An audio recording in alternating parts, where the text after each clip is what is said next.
Hello, I'm Wayman Kwan. Welcome to this quick math video on Introduction to Exponents Part 2. In this video, I'm going to talk about what happens with exponents when there are two variables in play. Let's take a look at our key idea here. When we have x and y together, like this, what does it mean? This effectively means that it is x times y multiplied together. It's as if the multiplication disappears. We write this in a compact form. Now, why would we do this? As mathematicians, we like things nice, neat, and tidy. And we don't like lots of multiplications. Now, another important idea is the idea of the commutative property. In multiplication, you can switch the order of the variables that you're multiplying, and it does not change a thing. So in this case, x times y is the same as y times x. And if we were to get rid of the multiplication, this would simply be yx. This is an important idea moving forward with regards to exponents and two variables. Now, let's take a look at our next key idea here. We have x to the power of 3, y to the power of 4. Now, we look at this as like, what's going on here? I mean, what exponent affects with what? If we remember, the big letter on the bottom is what we call the base, and the small number on the top right of the base is called the exponent. Now, how does the exponent affect the base? The exponent affects the base to its immediate left. So this 3 here only affects this z. Using this idea, we can now really decode what this x to the power of 3, y to the power of 4 means. In this case, this 3 here only affects the x. And this 4 here only affects the y.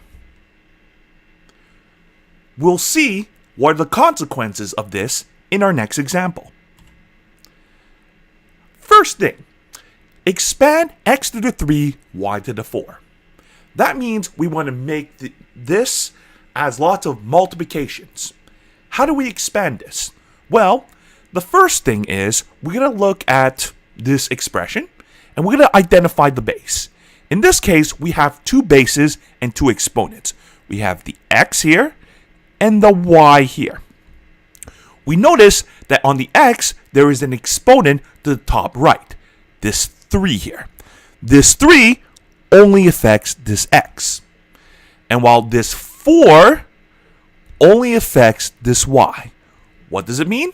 The 3 means we multiply x 3 times, so x times x times x, and we multiply the y 4 times, y times y times y times y. Note, there is an invisible multiplication between the x and the y, because that's what we write this simplified version of this expression. So we multiply all the x's and all the y's together. And this is how we expand this exponential expression. To our next example, simplify. We have x times x times x times x times y times y times y. Now, how do we simplify or make this in compact form? Well, first, we ask ourselves, what is being multiplied together? Well, first, we notice that there are 4 x's multiplied together. And that's equal to x, because that's the base. That's the thing that's being multiplied. How many x's are there? There are 4 x's multiplied together. Notice we have this times. So we had to write this times here. Oops. And how many y's? We notice the y is being repeatedly multiplied. So it's y is the base. How many times? 3. To simplify this further, as we can see, this multiply here, we can get rid of it because Well, as mathematicians, it's implied that if we stick two variables together, it means multiply. So the final answer of this is x to the 4, y to the 3.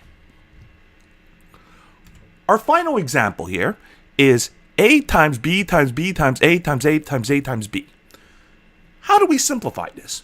Well, we know that a's are, all around the places. B is also all around the places. But we'll use this idea of the commutative property, where we can literally switch all the letters around as long as they're all in this multiplication realm. So I am going to move these three a's all the way to the front, and then I'm going to move these two b's past these a's. If we do that, we have a times a times a times a. And then we have these b times b times b. Once we do that, what we do is we write this in exponential form. So we have 4 a's that are being multiplied, so that is a to the power of 4, times, because this is a times, here, we have 3 b's multiplied together, so that becomes b to the power of 3. And if we simplify this even further, we can get rid of the multiplied, and this means a to the power of 4, b to the power of 3. Now this concludes this video on Introduction to Exponents Part 2. If you like this video, feel free to press the follow button below or write any comments about this video. I'm Wayman Kwan, and I'll hope to see you again next time.